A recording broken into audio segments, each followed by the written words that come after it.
कारोबार में मुनाफा हुआ तो मैंने एक गाड़ी और बंगला खरीदा और सारे परिवार वालों को दावत पर बुलाया। मगर मेरी पत्नी ने मेरी गरीब बहन को नहीं बुलाया था।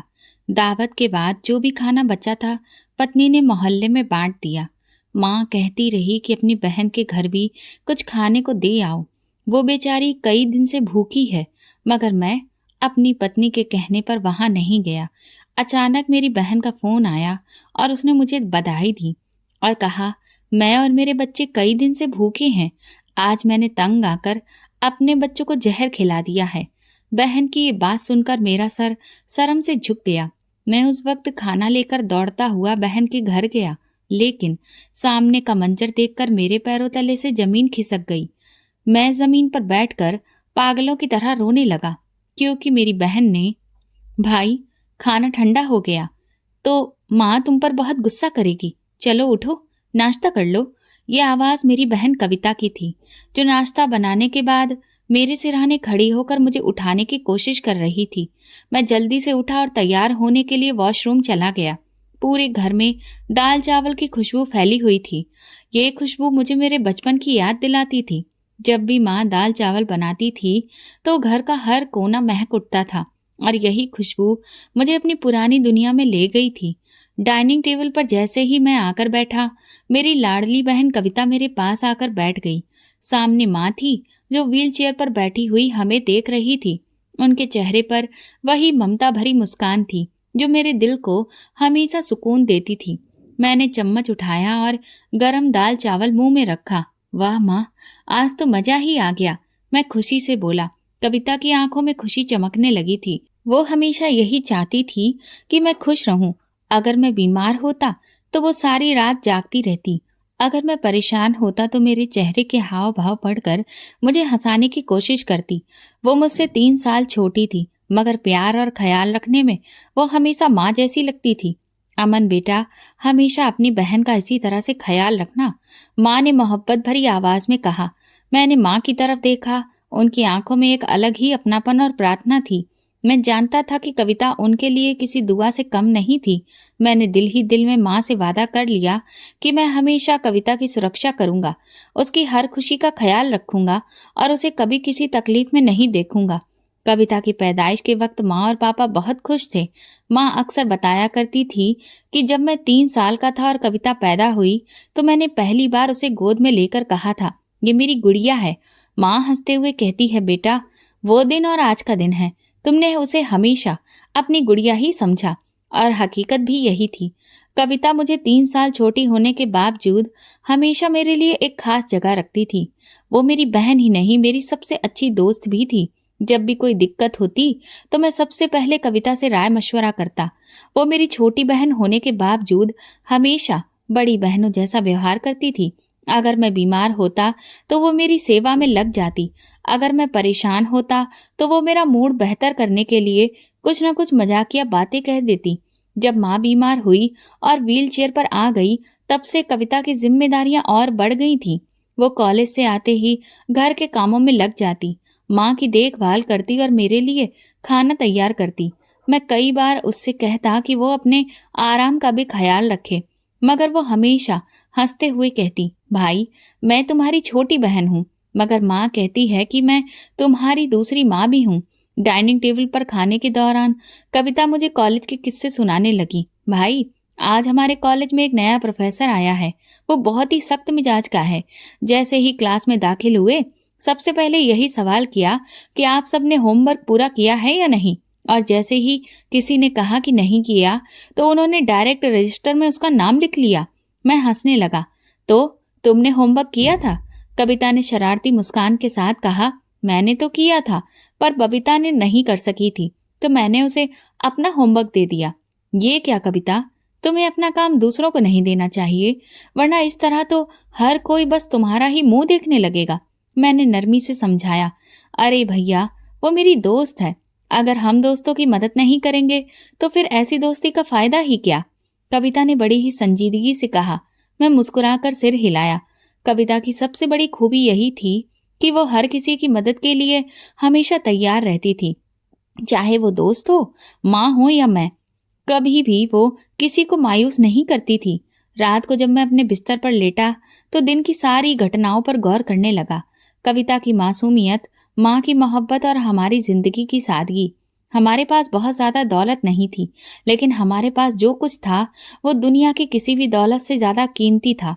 निस्वार्थ मोहब्बत, अपनापन और एक दूसरे के लिए ढेर सारे जज्बात। मैंने एक लंबी सांस ली और दिल में एक बार फिर माँ से किया हुआ वादा दोहराया। मैं हमेशा अपनी बहन का ख्याल रखूंगा। यही वादा मेरे दिल में उतर गया था और मैं जानता था कि जिंदगी के किसी भी मोड़ पर मैं कविता को अकेला नहीं छोड़ूंगा। मेरे पापा अस्पताल की डिस्पेंसरी में काम करते थे और उनकी मेहनत और ईमानदारी की वजह से हमारा घर दूसरे लोगों के घरों से काफी अलग और उनके मुकाबले में बहुत खुशहाल था। पापा को ज्यादा परेशान होने की जरूरत नहीं थी, क्योंकि पापा का दिया हुआ सुकून और सहूलियत का माहौल हमें किसी कमी का एहसास नहीं होने देता था। हमारा 3 कमरों का एक साफ सुथरा हुआ बना घर बाकी घरों से अलग था, जहाँ प्यार और अपनेपन का राज था।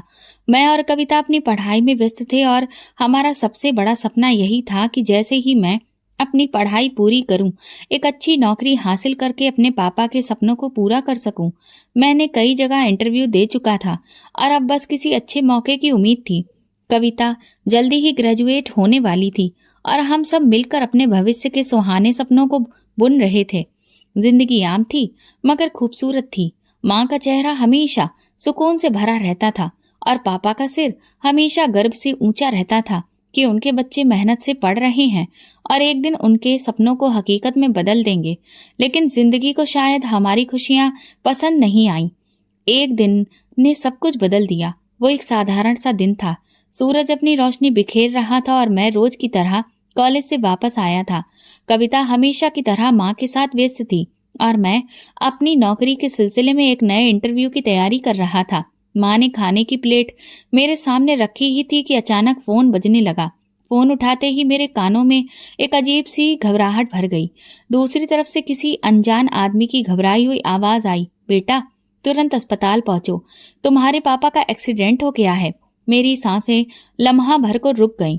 कविता ने मेरी हालत देखी तो तुरंत माँ की तरफ देखा, जो हैरानी से मेरे चेहरे के हाव भाव पढ़ने की कोशिश कर रही थी। मेरे हाथों से फोन लगभग गिर गया और मेरे कदम अपने आप ही बाहर की तरफ भागने लगे। हम सब कुछ ही पलों में अस्पताल पहुंचे, मगर जो नजारा हमारी आंखों के सामने था उसने हमारे वजूद को हिलाकर रख दिया था। पापा सफेद चादर में लिपटे थे। उनके चेहरे पर एक सुकून था, मगर वो हमेशा के लिए खामोश हो चुके थे। मैं अविश्वास से उन्हें देखता रहा। मेरे दिल की धड़कनें जैसे रुकती जा रही थी। कविता माँ के सीने से लगकर फूट फूट कर रोने लगी और माँ की आंखों में वो दर्द था जिसका अंदाजा सिर्फ वही लगा सकते हैं जिन्होंने अपना सब कुछ एक झटके में खो दिया हो। मेरा वो मजबूत बाप जिसने हमेशा हमें संभाल कर रखा, कभी गिरने नहीं दिया, आज खुद राख के रूप में बदलने जा रहा था। पापा के देहांत के बाद जैसे हमारा सबसे बड़ा सहारा छिन गया था।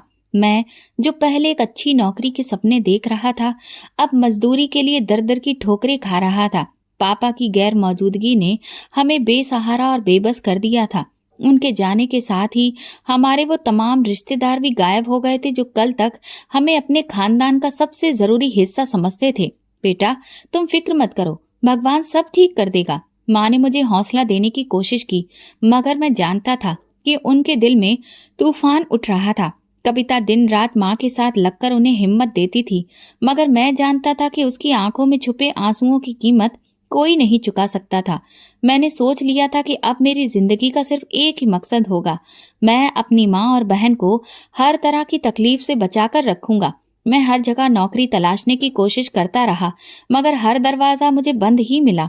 मेरे पास डिग्री तो थी, मगर कोई भी अनुभव नहीं था। जहां भी इंटरव्यू देने के लिए जाता, वहीं मुझे अनुभव ना होने की वजह से इनकार कर दिया जाता। फिर आखिरकार मैंने हार मानने की बजाय एक और रास्ता चुन लिया। मैंने मजदूरों के साथ काम सीखना शुरू कर दिया।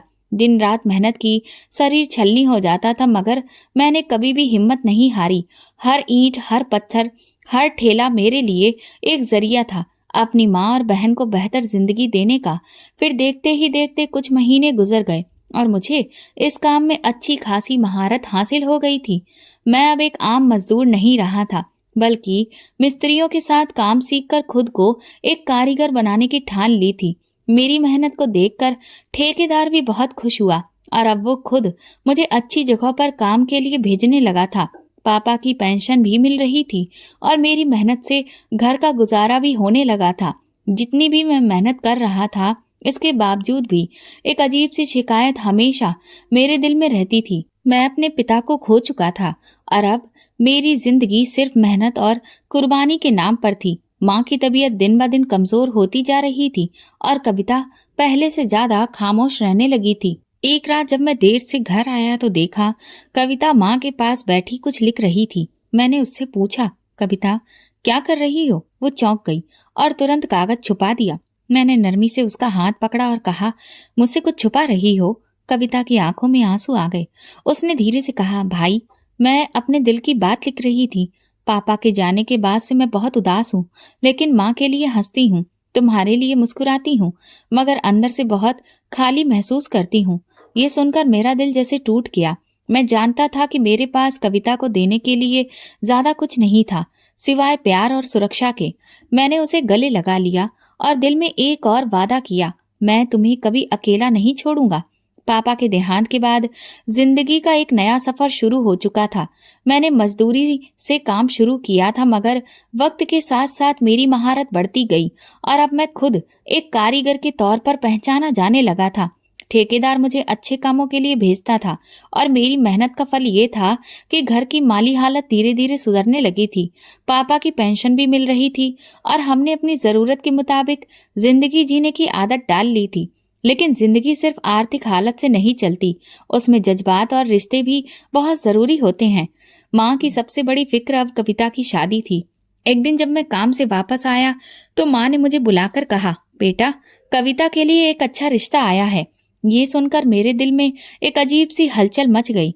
कविता अभी भी मेरी नजर में वही छोटी सी बहन थी जो मेरे साथ हंसती खेलती रहती थी, मेरे लिए खाना संभालती थी और मेरी छोटी छोटी परेशानियों को अपनी मानकर उनका हल निकालती थी। मुझे लगा जैसे मैं उसे खुद से अलग करने के लिए तैयार नहीं हूँ। मैंने तुरंत कहा, पहले मेरी शादी करिए, फिर कविता की। माँ ने गहरी सांस ली और मुझे प्यार से देखा। बेटा बेटियां तो पराया धन होती हैं, उनके अच्छे नसीब का दरवाजा जब खुल जाए तो देर नहीं करनी चाहिए। मैंने माँ की बात पर ध्यान दिया और अंततः उस रिश्ते के लिए तैयार हो गया। जिस लड़के का रिश्ता आया था वो अच्छे घराने से था। वो अपने माँ बाप का इकलौता बेटा था। उसकी माँ भी स्नेही थी और पिताजी भी बहुत समझदार। कविता की किस्मत अच्छी थी कि उसे ऐसा घर मिला जहाँ सभी ने उसे अपनी बेटी की तरह अपनाया। जब कविता की शादी का दिन आया तो मेरे दिल में कई भाव एक साथ उमड़ पड़े।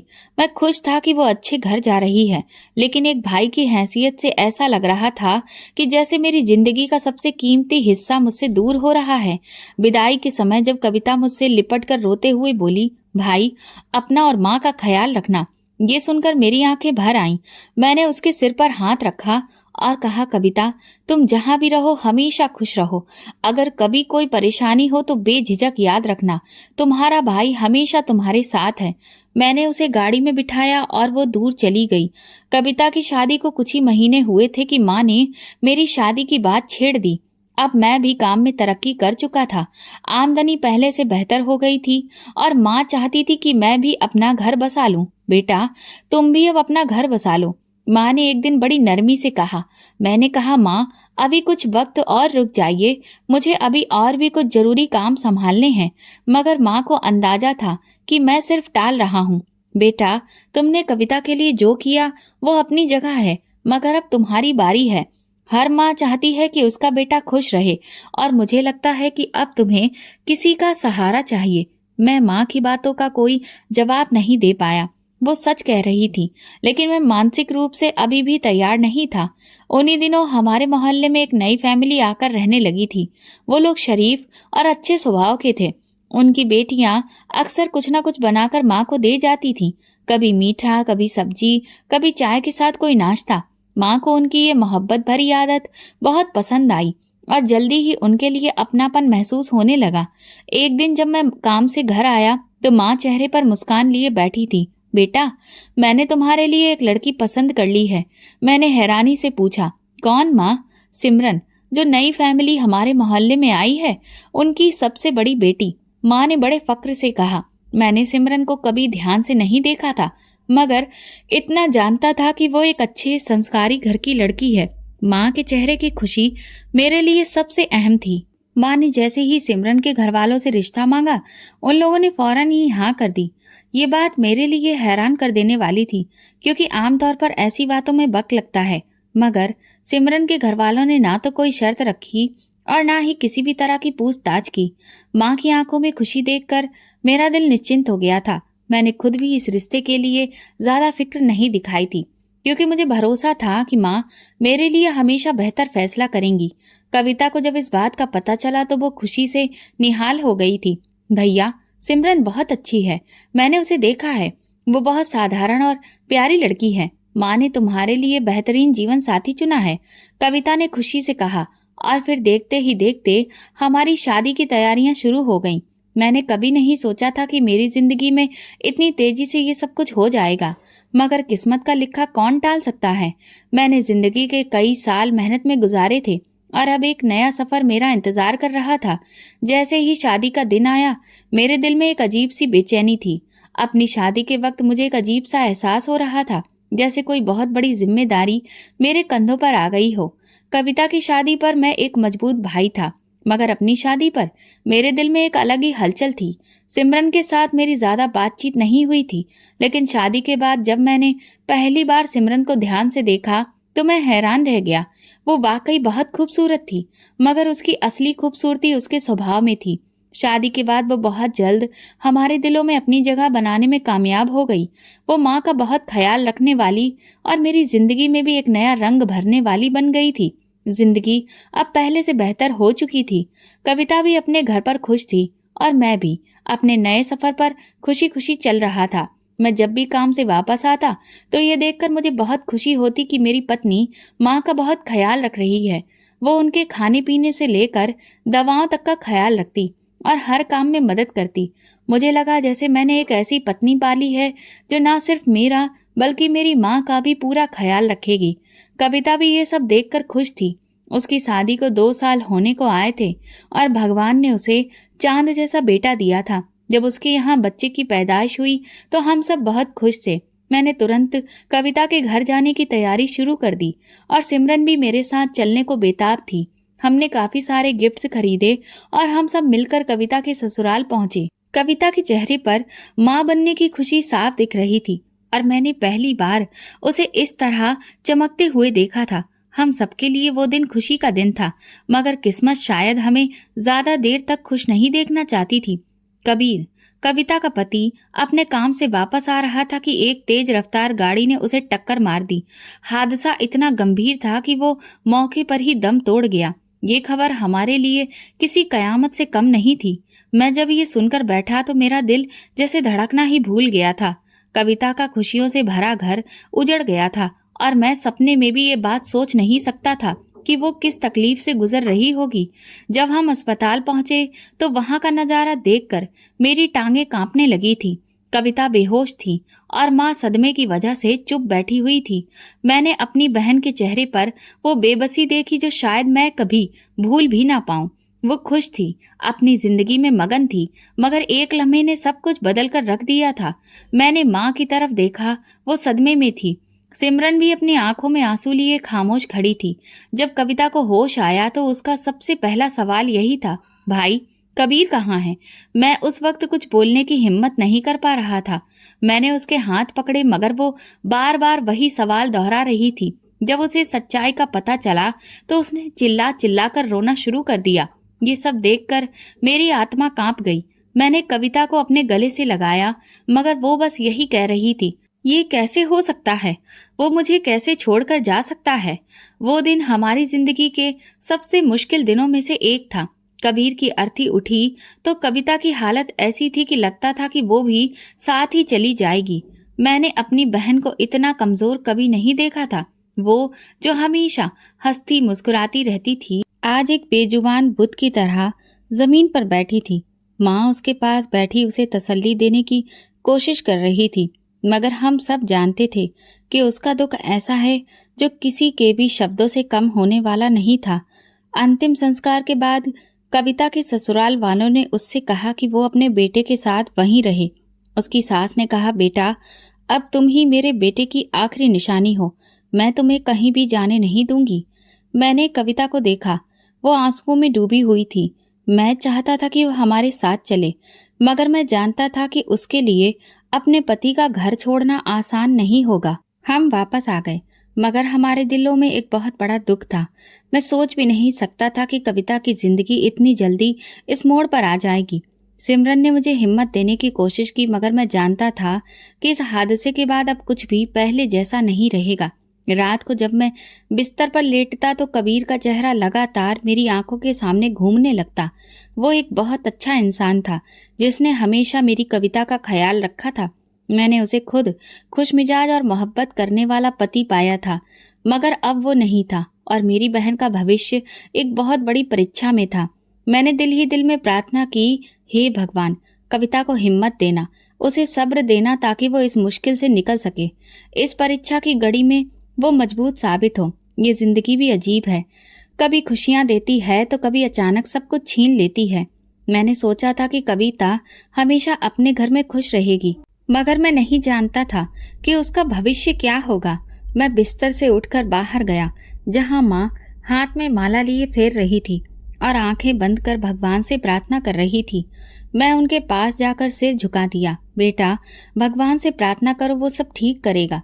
माँ की आवाज में दुख था, मगर उम्मीद भी थी। मैंने आसमान की तरफ देखा और दिल में सोचा, क्या मेरी बहन की खुशियां कभी वापस आ पाएंगी? कबीर के जाने के बाद जब सब कुछ खामोश हो गया, तो मैंने कविता से कहा कि वो हमारे साथ घर वापस चल चले। वो इस समय के बाद बहुत ज्यादा कमजोर हो चुकी थी और मैं चाहता था कि वो कुछ वक्त के लिए ही सही हमारे पास आकर संभल जाए।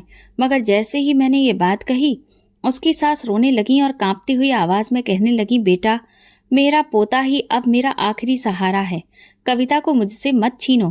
कविता के चेहरे पर दुख और बेबसी थी। मैं जानता था कि वो भी अपने पति का घर छोड़कर जाना नहीं चाहती थी। यही वो घर था जहां उसने सपने देखे थे, जहां वो कबीर के साथ खुश रही थी और जहां अब उसकी यादें बसी हुई थी। मैंने कुछ देर खामोशी से कविता की आंखों में देखा और फिर धीरे से सिर हिलाकर कहा, ठीक है कविता, अगर तुम यही चाहती हो तो मैं कुछ नहीं कहूंगा, मगर याद रखो कि मैं हमेशा तुम्हारे साथ हूँ। मैं कविता के ससुराल से वापस आ गया, मगर घर में सब कुछ बदला बदला सा महसूस हो रहा था। माँ गहरी सोच में डूबी रहती थी। सिमरन भी ज्यादा बात नहीं कर रही थी और मैं खुद भी अंदर से बिखरा हुआ था। मेरी शादी को 1 साल होने वाला था, मगर जिंदगी में खुशियां कम होती जा रही थी। सिमरन दिन ब दिन चिड़चिड़ी होती जा रही थी। पहले तो मैंने उसे नजरअंदाज किया, मगर फिर मुझे एहसास हुआ कि उसकी बेचैनी की एक वजह है। उसे बार बार ये महसूस होता था कि वो माँ क्यों नहीं बन पा रही है। वो जगह जगह डॉक्टरों के पास जा रही थी, तरह तरह की दवाइयां ले रही थी, मगर कोई भी नतीजा नहीं निकल रहा था। मैं जानता था कि उसे ये फिक्र अंदर ही अंदर खा रही है कि वो माँ बन भी पाएगी या नहीं, मगर मैं हमेशा उसे तसल्ली देने की कोशिश करता। सिमरन, हमें सब्र रखना चाहिए, भगवान को जो मंजूर होगा वही होगा। मगर मेरी बातें अब उसके लिए बेकार हो गई थी। वो दिन ब दिन और भी ज्यादा कड़वाहट से भरती जा रही थी और इस कड़वाहट का असर अब मेरी माँ पर भी पड़ने लगा था। जो सिमरन पहले माँ की सेवा में कोई भी कमी नहीं करती थी, अब उनसे बेरुखी से पेश आने लगी थी। पापा के बाद मैं हमेशा माँ का सहारा बनने की कोशिश करता रहा था और जब कविता की शादी हो गई थी, तब भी मैंने अपने दिल में ये फैसला किया था कि मैं उनका हमेशा ख्याल रखूंगा। मैं हर महीने कविता को खर्च भेजता था ताकि उसे किसी के भी आगे हाथ ना फैलाना पड़े। वो खुद भी मेहनत कर रही थी, मगर मैं नहीं चाहता था कि वो अपनी जरूरतों के लिए परेशान हो। मगर जब सिमरन को इस बात का एहसास हुआ तो उसने हंगामा खड़ा कर दिया। तुम्हें अपनी बहन की इतनी फिक्र है और तुम्हारी अपनी पत्नी का क्या? मैं तुम्हारे लिए कोई मायने नहीं रखती। वो गुस्से में चिल्लाई, सिमरन, कविता को इस मदद की जरूरत है, वो अकेली है। मैंने उसे समझाने की बहुत कोशिश की, मगर वो और भी ज्यादा भड़क गई। अकेली कैसे है? उसके पास उसकी सास है, उसका बच्चा है, और तुम्हारा क्या ख्याल है? मैं अकेली नहीं हूँ, मैं यहाँ तुम्हारे लिए हूँ, मगर तुम्हें तो सिर्फ अपनी बहन की परवाह है। ये सब रोज रोज बढ़ने लगा था। पहले तो मैंने उसका गुस्सा नजरअंदाज किया, मगर जब उसने माँ के साथ कठोरता और बदतमीजी की तो मुझे सहन नहीं हुआ। बेटा, अगर सिमरन को तुम्हारी बहन की मदद करने से दिक्कत हो रही है तो बस अब कविता को पैसे मत भेजा करो। हम उसका कोई और बंदोबस्त कर लेंगे। मुझे माँ की बातों पर बहुत दुख हुआ। वो जानती थी कि मैं अपनी बहन को कैसे छोड़ सकता हूँ, मगर घर का सुकून बनाए रखने के लिए उन्होंने अपनी ममता को पीछे कर दिया था। मैं माँ के कदमों में बैठ गया और कहा, माँ, आपने हमेशा मुझे सिखाया है कि बहन का हक किसी और से पहले होता है, फिर आज आप ये क्यों कह रही हैं? बेटा, मैं तुम्हारे घर का सुकून खराब होते हुए नहीं देख सकती हूँ। सिमरन तुमसे नाराज है और मैं नहीं चाहती कि तुम्हारी शादी में कोई भी कड़वाहट पैदा हो। मैं माँ के चेहरे को देखकर बेबस हो गया। वो नहीं चाहती थी कि मैं कविता से रिश्ता तोड़ूं, मगर सिमरन के अंदर भर रही नफरत से भी वो डर रही थी।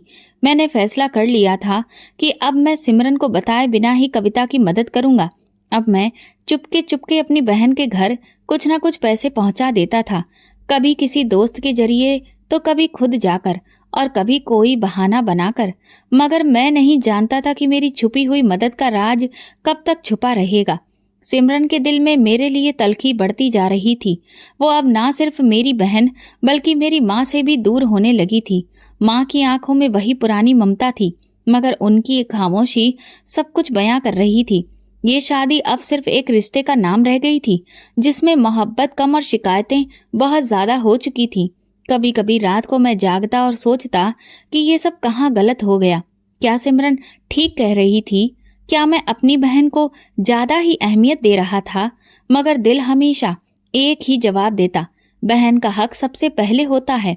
अगर जिंदगी ने और भी इम्तिहान लेने थे तो मैं नहीं जानता था कि आगे क्या होने वाला है, मगर ये जरूर महसूस कर रहा था कि तूफान करीब है और मैं उसके लिए अभी तैयार नहीं था। मैं अब एक कामयाब ठेकेदार बन चुका था। मजदूरी से लेकर काम सीखने और फिर खुद काम देने तक का सफर आसान नहीं था, मगर मैंने कभी हिम्मत नहीं हारी थी। मेरे लिए सबसे बड़ी खुशी यही थी कि अब मैं अपनी बहन कविता की छिपकर मदद कर सकता था। सिमरन के तीखे रवैये की वजह से मैं उसे खुलकर कुछ भी नहीं दे सकता था, मगर मैं हर मुमकिन कोशिश करता कि कविता को किसी भी चीज की कमी ना हो।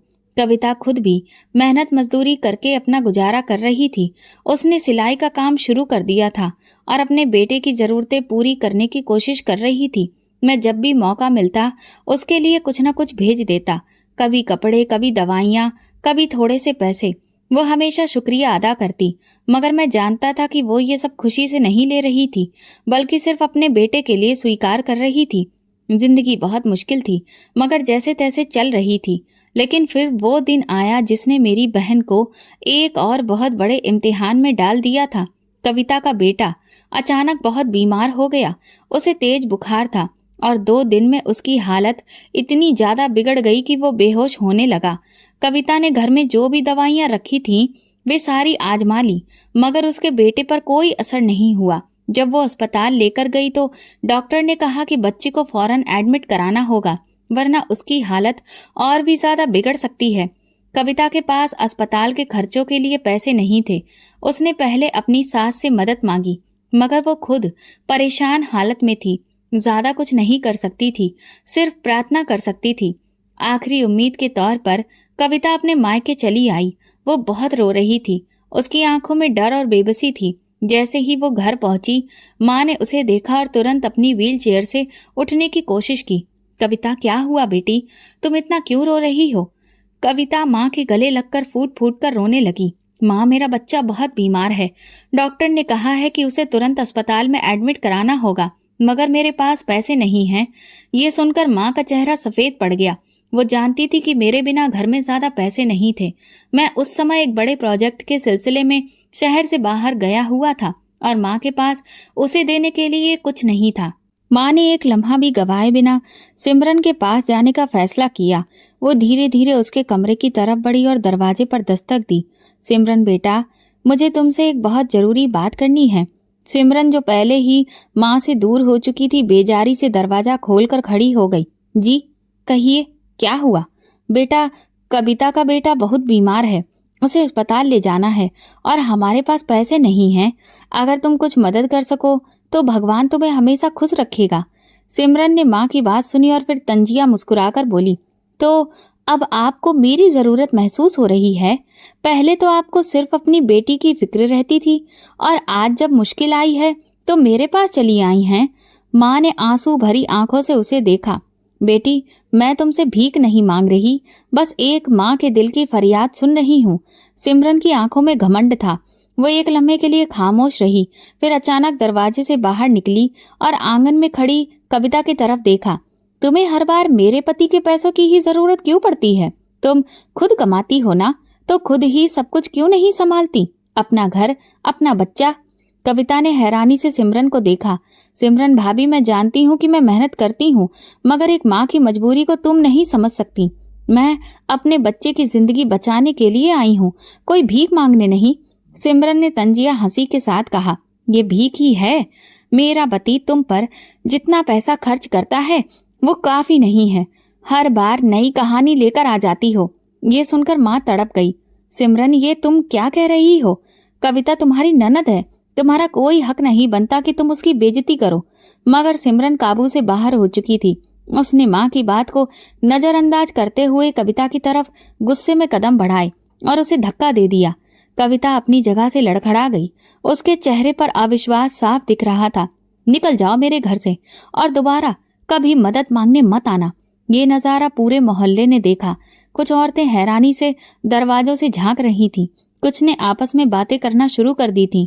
माँ अपनी जगह पर पत्थर बनी खड़ी थी, जैसे किसी ने उनकी दुनिया को उलट पलट कर रख दिया हो। कविता जमीन पर गिरी हुई थी, उसकी आंखों में आंसू थे, मगर वो खामोशी से उठी, अपने बच्चे को गोद में लिया और दरवाजे की तरफ बढ़ गई। मोहल्ले की एक बुजुर्ग औरत आगे आई और कविता के कंधे पर हाथ रखकर बोली, बेटी आओ, मैं तुम्हारे साथ चलती हूँ। हम तुम्हारे बेटे को अस्पताल ले जाते हैं। कविता ने नम आंखों से उनकी तरफ देखा और अचानक से उन्हें गले लगाकर रोने लगी। इसी वक्त मैं शहर से वापस आ रहा था। जैसे ही मैं घर पहुंचा, मोहल्ले की एक औरत ने मुझे रोक लिया। अमन बेटा, तुम्हारे घर में बहुत बड़ा जुल्म हो गया है। मेरा दिल ये सुनकर कांप गया। क्या हुआ? उस औरत ने मुझे सारी बात बताई और मेरे पैरों तले से जमीन खिसक गई। मेरी बहन को मेरी पत्नी ने धक्का देकर घर से निकाल दिया था। मैंने तुरंत कविता को फोन किया, मगर उसका नंबर बंद जा रहा था। मैं भागता हुआ माँ के पास पहुंचा। वे सिर झुकाए चुपचाप बैठी हुई थीं। उनकी आंखों में आंसू थे। माँ, क्या ये सच है? मैंने पूछा। माँ ने मेरी तरफ देखा, जैसे कहना चाह रही हो हाँ, मगर जुबान खामोश थी। मैंने अपने दांत पीस लिए। मेरा खून खौल रहा था। मैं एक लम्हा भी गवाए बिना सिमरन के कमरे की तरफ बढ़ा। वो बेड पर बैठी अपने नाखूनों में नेल पॉलिश लगा रही थी, जैसे कुछ हुआ ही ना हो। मैंने दरवाजा जोर से खोला और गुस्से से कहा, सिमरन, तुमने मेरी बहन को घर से निकाला? उसने मेरी तरफ लापरवाही से देखा। हाँ, क्योंकि अब मैं और ज्यादा बर्दाश्त नहीं कर सकती। मेरे अंदर जैसे आग लग गई। मेरी मुट्ठियां भिज गईं, आंखों में गुस्सा भर आया था। मैं कुछ कहने ही वाला था कि माँ ने पीछे से मेरे कंधे पर हाथ रखकर कहा, बेटा, गुस्से में कोई फैसला मत करना। मगर मैंने फैसला कर लिया था कि अब मैं बहन की मदद हर हाल में करूंगा, लेकिन छिपकर। अब जब भी मैं चुपचाप कविता के घर जाता और उसे कुछ देने की कोशिश करता, तो उसकी सास मेरे साथ बहुत ही कठोर व्यवहार करती और मुझे वहां से निकाल देती। वो दरवाजे पर आकर कहती, अब यहाँ कुछ भी देने की जरूरत नहीं है, तुम्हारी बहन खुद सब कुछ संभाल सकती है। ये शब्द मेरे दिल को चीर कर रखते थे। मैं जानता था कि कविता की सास का दिल बुरा नहीं था, मगर वो हालात की मार झेल रही थी। शायद वो नहीं चाहती थी कि कविता मेरे सहारे पर जिए। कुछ दिन तो मैं सब कुछ बर्दाश्त करता रहा, मगर जब बार बार ऐसा होने लगा तो मेरे अंदर एक अजीब सा गुस्सा पैदा हो गया। अगर कविता नहीं चाहती कि मैं उसकी मदद करूं, तो फिर जबरदस्ती भी मैं नहीं कर सकता था। मैंने दिल से खुद को समझाया और फिर बहन के घर जाना छोड़ दिया। ये फैसला मेरे लिए आसान नहीं था, मगर सिमरन के साथ रोज की लड़ाइयाँ और कविता के ससुराल में बेइज्जती देखकर मुझे लगा कि शायद यही ठीक है। दिन गुजर रहे थे और मेरी जिंदगी का एक और मोड़ आ गया था। मैं अब एक बड़ा ठेकेदार बन चुका था। मेहनत के वे दिन जब मैं मिस्त्रियों के साथ मजदूरी करता था, अब पीछे छूट चुके थे। मेरा काम दिन ब दिन बढ़ रहा था और भगवान ने मेरे काम में और भी ज्यादा बरकत डाल दी थी। एक दिन एक बहुत बड़े प्रोजेक्ट का ठेका मेरे हाथ में आया। ये काम पूरा होने के बाद मुझे इतनी बड़ी रकम मिली कि मैंने तुरंत एक नई और महंगी गाड़ी खरीद ली। वो दिन मेरी जिंदगी का एक बहुत बड़ा दिन बन गया था। सुबह मैंने अपनी गाड़ी को ध्यान से देखा। दिल में खुशी की एक लहर दौड़ गई कि आज मैं उस मुकाम पर पहुंच चुका हूं जहां कभी सपने में भी नहीं सोच सकता था। मैंने गाड़ी को चमकाते हुए सिमरन की तरफ देखा। वो भी बहुत खुश लग रही थी। अमन, हमें इस गाड़ी की खुशी में भगवान के नाम पर खाना बांटना चाहिए, सिमरन ने कहा। मैं हैरानी से उसे देखने लगा। ये बात तुमने कही है? हाँ, क्यों नहीं? भगवान ने हमें दिया है तो हमें भी देना चाहिए ना, सिमरन ने मुस्कुराते हुए कहा। ये सुनकर मुझे बहुत खुशी हुई। मैंने सोचा शायद सिमरन का दिल अब नरम हो रहा है। ये बात बहुत अच्छी थी। सिमरन, चलो आज हम ढेर सारा खाना बनवाते हैं और पूरे मोहल्ले में बांटते हैं, मैंने तुरंत कहा। मैंने केटरिंग वाले को कॉल किया और कहा कि शाम तक खाना बनकर तैयार हो जाना चाहिए। सिमरन ये सुनकर खुश हो गई और खुद भी खाने के सारे इंतजाम में लग गई। लेकिन इसी दौरान मैंने महसूस किया कि माँ सुबह से ही उदास थी। वो व्हील चेयर पर बैठी थीं, उनकी आंखों में नमी थी।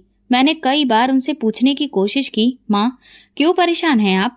सुबह से रो रही हैं? मगर माँ ने हर बार चुप्पी साध ली, बस सिर झुका लेती और हाथ के इशारे से कहती कि कुछ नहीं हुआ। लेकिन मुझे अच्छे से पता था कि कुछ ना कुछ जरूर हुआ है। शायद माँ कविता के बारे में सोच रही थी, या शायद उन्हें याद आ रहा था कि जब पापा जिंदा थे तो हमारे घर में कैसी खुशियां थीं। शाम तक खाने के बड़े बड़े बर्तन आ चुके थे। सिमरन भी पूरे जोश से काम कर रही थी। पूरे मोहल्ले में खाना बांटने की तैयारी चल रही थी। मैंने माँ को दोबारा ध्यान से देखा। वो खामोशी से आंगन में ताक रही थी, जैसे कुछ कहना चाह रही हो मगर कह नहीं पा रही हो। मैं जब कमरे में ट्रे रखने के लिए कदम बढ़ाया तो माँ ने मुझे पुकार लिया, बेटा एक बात कहूँ? मैं तुरंत उनके पास गया और बोला, हाँ कहिए माँ। माँ की आंखों में आंसू थे। उन्होंने धीरे से कहा, बेटा कुछ खाना अपनी बहन को भी भेज देना, वो भूखी है। ये सुनकर मेरे पैरों तले से जमीन खिसक गई। क्या माँ, कविता भूखी है? माँ ने सिर झुका लिया, जैसे उनकी हिम्मत नहीं हो रही थी कि और कुछ बोल सके। मेरी सांस रुकने लगी। कविता भूखी थी। मेरी बहन जो कभी हंसाती थी, जो मुझे हमेशा कहती थी, भाई मैं खुद सब संभाल लूंगी, वो भूखी थी। मुझे एक झटका लगा। मैंने तुरंत सिमरन की तरफ देखा। वो खुशहाल अंदाज में खाने के सारे अरेंजमेंट्स देख रही थी। मुझे याद आया कि आज सुबह सिमरन ने मुझसे कहा था कि मोहल्ले में खाना बांटना चाहिए, मगर मेरी बहन। मैंने माँ की आंखों में गहराई से देखा। मैंने एक पल के लिए सिमरन के बारे में सोचा, मगर फिर माँ के शब्द कानों में गूंजने लगे, बेटा कुछ खाना अपनी बहन को भी भेज देना, वो बहुत भूखी है। मुझे गुस्सा भी आ रहा था और दुख भी हो रहा था। मैंने मन में कहा, माँ फिक्र मत करिए, मैं कविता के लिए खाना लेकर जा रहा हूँ। जैसे ही मैंने किचन की ओर कदम बढ़ाया, सिमरन ने तेज नजरों से मुझे घूरा। अमन, तुम कहाँ जा रहे हो? कविता के लिए खाना लेकर जा रहा हूँ, मैंने गुस्से में जवाब दिया। सिमरन के चेहरे पर एक अजीब सी मुस्कान आई, जैसे वो यही सुनने के लिए खड़ी थी। पहला अधिकार पड़ोसियों का होता है अमन, अगर खाना बच गया तो दे देना। ये कहकर उसने खुद खाना की बड़ी प्लेट बाहर भिजवाई। मेरा दिल जैसे किसी ने मुट्ठी में भींच लिया हो। मैं खामोशी से खड़ा था। मेरी आंखों के सामने वो लम्हा था जब मैं कविता की शादी के दिन उससे वादा कर रहा था, कविता मैं हमेशा तुम्हारा ख्याल रखूंगा। मगर आज मेरी बहन भूखी थी। सिमरन ने पूरे मोहल्ले में खाना बांट दिया और मैं बेबसी से सब कुछ देखता रहा। माँ की आंखों में आंसू थे, मगर कुछ कह नहीं सका। सब कुछ निपट जाने के बाद मैंने जरूरी काम का बहाना बनाया और घर से निकल गया। एक होटल से अच्छा खाना पैक कराया और सीधा कविता के घर पहुंचा। दरवाजे पर दस्तक दी तो मेरे छोटे से मासूम भांजे ने दरवाजा खोला। उसकी हालत देखकर मेरे पैरों तले से जमीन खिसक गई। वो जमीन पर घिसट कर चल रहा था क्योंकि उसकी टांगें सूख चुकी थीं। मेरी बहन थी और उसके ससुराल वालों की हालत देखकर पता चला कि वो लोग 3 दिन से सिर्फ पानी और सूखी रोटी पर गुजारा कर रहे थे। ये देखकर मेरा दिल दर्द से फट गया। मैंने अपनी बहन को रोते हुए सीने से लगा लिया और फैसला कर लिया कि अब किसी को मेरी बहन पर जुल्म नहीं करने दूंगा। बहन, तुम लोगों की ये हालत कैसे हो गई? मैंने कांपती आवाज में पूछा। कविता ने मेरी तरफ देखा। उसकी आंखों में आंसू थे। भाई, हम 3 दिन से सिर्फ पानी और सूखी रोटी पर ही जी रहे हैं। आज शाम को भी सिर्फ पानी और कुछ टुकड़े ही मिले थे। मेरा दिल जैसे मुट्ठी में आ गया हो। तुमने मुझे फोन क्यों नहीं किया? मैंने किया था भैया, मगर आपका नंबर बंद जा रहा था और माँ ने सिमरन से मदद मांगी तो उसने हमें धक्के देकर निकाल दिया।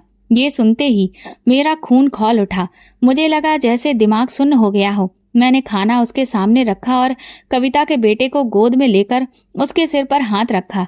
आज के बाद तुम्हें किसी के आगे हाथ फैलाने की जरूरत नहीं है। मैंने गुस्से में कविता का हाथ पकड़ा और सीधा उसे अपने घर ले आया। जैसे ही मैं घर में दाखिल हुआ, सिमरन ने हमें देखते ही गुस्से में चिल्लाना शुरू कर दिया। ये क्या कर रहे हो अमन? इसे वापस यहाँ से ले जाओ। मैं तुम्हारी बहन को अब इस घर में बिल्कुल भी एक्सेप्ट नहीं करूंगी। ये शब्द सुनते ही मेरा गुस्सा और बढ़ गया। मैं आगे बढ़ा और सिमरन को एक जोरदार थप्पड़ जड़ दिया। अगर तुमने मेरी बहन के बच्चे के इलाज के लिए उस दिन पैसे दे दिए होते तो मेरा भांजा आज लाचारों की तरह ना दिख रहा होता।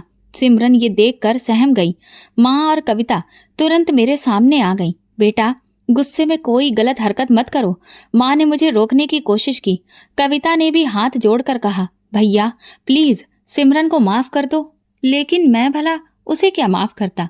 सिमरन के सिर पर तो नफरत का भूत सवार था। वो मुझे सबक सिखाना चाहती थी, जताना चाहती थी कि शादी के बाद एक पति के लिए सिर्फ और सिर्फ उसकी पत्नी जरूरी होती है और कोई नहीं। और इसी के चलते कि मुझे अपनी गलती का एहसास हो कि मैंने उसे ना चुनकर अपनी बहन को चुना, उसने अपने मायके जाने का फैसला कर लिया। कविता और माँ ने उसे रोकने की बहुत कोशिश की। मुझे भी समझाया कि मैं उसे रोकूं, लेकिन मैं बहुत अच्छे से जानता था कि अब सिमरन को बातों से समझाया नहीं जा सकता। जब तक वो खुद अपनी गलती का एहसास ना करे, तब तक उससे कोई उम्मीद करना बेकार था। और इसी वजह से मैंने उसे नहीं रोका। उसे ये समझ नहीं आ रहा था कि वो खुद को मेरी बहन के साथ बराबरी में रख रही थी, जबकि वो ये भूल रही थी कि जितनी जरूरी मेरे लिए मेरी माँ और बहन है, उतनी ही वो भी है। लेकिन वो चाहती थी कि मेरी जिंदगी में बस सिर्फ उसका ही वजूद रहे और किसी का नहीं। सिमरन के जाने के बाद मुझे उसकी कमी जरूर महसूस होती थी, लेकिन मैं भगवान पर भरोसा रखकर सिर्फ इस उम्मीद में जी रहा था कि एक दिन वो अपने किए की माफी मांगेगी और उसे अपनी गलती का एहसास होगा कि उसने कितना गलत फैसला लिया था। मेरी माँ और कविता को इस बात का बहुत दुख था कि उनकी वजह से मेरी बसी बसाई गृहस्थी उजड़ गई और इसीलिए वे हर वक्त उदास रहती थी। लेकिन मैंने उन्हें समझाने की कोशिश की कि कभी कभी कुछ नया बसाने के लिए पहले उजाड़ना भी जरूरी होता है, पर उस समय उन्हें मेरी ये बात समझ नहीं आ रही थी। धीरे धीरे समय बीतता गया। तकरीबन 1 महीने बाद एक दिन शाम के वक्त दरवाजा बजा। मैंने दरवाजा खोला तो सामने सिमरन खड़ी थी। उसकी हालत बहुत खराब थी। मुझे देखते ही वो मेरे पैरों में गिर पड़ी और फूट फूट कर रोने लगी। मैंने उसे तुरंत उठाया और अंदर बिठाकर पानी पिलाया। कविता और माँ भी चुपचाप उसे देख रही थी। हम में से किसी को भी समझ में नहीं आ रहा था कि ये क्या हो गया। सिमरन ने तुरंत उठकर मेरी माँ और कविता से माफी मांगी। उसने कहा, मुझसे बहुत बड़ी गलती हो गई। मेरा दिमाग 7वें आसमान पर पहुंच चुका था। मैं ये कैसे भूल गई कि अमन सिर्फ मेरा पति नहीं, किसी का बेटा और किसी का भाई भी है। जब मैं अपने मायके गई और वहां खुद अपने किए हुए रवैये को अपनी भाभी के रूप में देखा, तब मुझे एहसास हुआ कि मैं कितना गलत कर रही थी। मेरी भाभी हर वक्त मेरे भाई को हम बहनों और माँ से दूर करने की कोशिश करती थी। अगर मेरा भाई थोड़ा बहुत भी हमारी मदद कर देता या माँ के लिए कुछ खरीद लाता तो वो हंगामा मचा देती थी। मुझे उस पर बहुत गुस्सा आता था। मैं यही सोचती थी कि शादी हो गई है तो क्या अब उसका हमसे कोई रिश्ता नहीं रहा। तब मुझे एहसास हुआ कि यही सब तो मैं भी आप लोगों के साथ कर रही थी। जब ये दुख मैंने खुद सहा, तब मुझे समझ में आया कि कविता को कितना बुरा लगता होगा। और माँ जी, आपने भी तो कितना कुछ सहा होगा। मेरी माँ तो मेरी भाभी के व्यवहार से दिन रात रोती रहती थी। ये सब देखकर मुझे महसूस हुआ कि मेरी सास भी इसी तरह घुट घुट कर जी रही होंगी। यहाँ से जाने के बाद जितने दिन भी मैं अपने मायके में रही, हर रोज भाभी की जली कटी बातें सुनती रही। लेकिन मुझमें इतना घमंड था कि आप सबको गलत साबित करने के लिए मैं वहाँ अपनी बेइज्जती करवाने के बाद भी रुकी रही। आज मेरी भाभी ने मुझे धक्के मारकर घर से निकाल दिया। मैंने जो सुलूक कविता के साथ किया था, आज वही भगवान ने मुझे मेरे कर्मों के साथ लौटा दिया। मैं अपने किए पर बहुत शर्मिंदा हूँ और आप सबसे माफी चाहती हूँ। मुझे अब अच्छे से एहसास हो गया है कि मैं कितनी बड़ी गलती कर रही थी और अपनी गृहस्थी को खुद ही बर्बाद कर रही थी। मेरा मन कलंकित था और शायद इसीलिए भगवान ने मुझे ये सजा दी कि उसने मुझे अब तक माँ बनने का सुख नहीं दिया। सिमरन मेरी तरफ बढ़ी। उसकी आंखों में डर था कि कहीं मैं अब उसे वापस अपना ना लूं। वो रोते हुए बोली, अमन प्लीज, मुझसे बहुत बड़ी गलती हो गई, मुझे अपना लो। अब मैं कभी ऐसा नहीं करूंगी, क्योंकि अब मुझे समझ आ गया कि मेरा रिश्ता सिर्फ तुमसे नहीं, माँ जी और कविता से भी है। पहले तो मेरा दिल नहीं चाहा कि मैं उसे माफ करूं, लेकिन माँ और कविता के समझाने पर मैंने उसे माफ तो कर दिया, मगर मेरे दिल में उसके लिए इज्जत का वो मुकाम अब नहीं रहा जो पहले था। कहते हैं ना, एक बार अगर कोई धागा टूट जाए तो उसमें गांठ पड़ जाती है, और अब हमारे रिश्ते में भी गांठ पड़ चुकी थी। और इसीलिए मैं सिमरन के साथ अपनी वो खुशहाल जिंदगी शायद कभी महसूस नहीं कर सकता था जो पहले किया करता था। दोस्तों, जब भगवान आपको दौलत देता है तो सबसे पहला अधिकार आपके अपनों का ही होता है, चाहे वो आपके भाई हो, बहन या माँ बाप। ये सबक मैंने अपनी जिंदगी के सबसे बड़े नुकसान के बाद सीखा था। आपको अगर हमारी कहानी पसंद आई हो तो कमेंट करके जरूर बताएं, वीडियो को लाइक करें और ज्यादा से ज्यादा शेयर करें। अगर आप चैनल पर नए हैं तो सब्सक्राइब जरूर करें और नोटिफिकेशन बेल दबाएं ताकि अगली अपडेट सबसे पहले आपको मिले। धन्यवाद।